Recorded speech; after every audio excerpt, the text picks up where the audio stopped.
சிவகாமியின் சபதம் அத்தியாயம் 13 அமர சிருஷ்டி.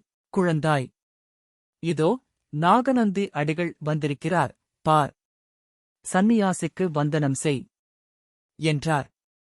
சிவகாமி அச்சமயம் நாகந்திக்குப் பின்னால் வந்த இளைஞனைக் கடைக்கண்ணால் பார்த்துக் கொண்டிருந்தாள். ஆயனர் கூறியதைக் கேட்டதும் சந்நியாசியின் பக்கம் திரும்பி நமஸ்கரித்தாள். சந்நியாசியுடன் உள்ளே பிரவேசித்து பரஞ்சோதி அந்த சிற்ப மண்டபத்தில் நாலாபுறமும் காணப்பட்ட அதிசயங்களைப் பார்த்து வண்ணம் வாசற்படிக்கு அருகிலேயே பிரமித்துப் போய் நின்றான். அம்மாதிரியான அபூர்வ வேலைப்பாடமைந்த சிற்பங்களையும் சித்திரங்களையும் அவன் அதற்கு முன்னால் பார்த்ததே இல்லை. இடையிடையே அவன் ஆயனர், சிவகாமி இவர்களையும் கவனித்தான்.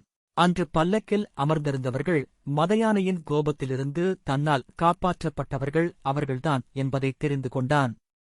புத்த சந்நியாசியை ஆர்வத்துடன் வரவேற்று அவருடன் பேசிக் கொண்டே சென்ற ஆயனர் பரஞ்சோதியை கவனிக்கவே இல்லை. அவனைத் திரும்பிப் பார்க்கக்கூட இல்லை. ஆனால் தூணருகில் நின்ற அவருடைய மகள் அவ்வப்போது தன்னை கடைக்கண்ணால் கவனிப்பதை பரஞ்சோதி தெரிந்து கொண்டான்.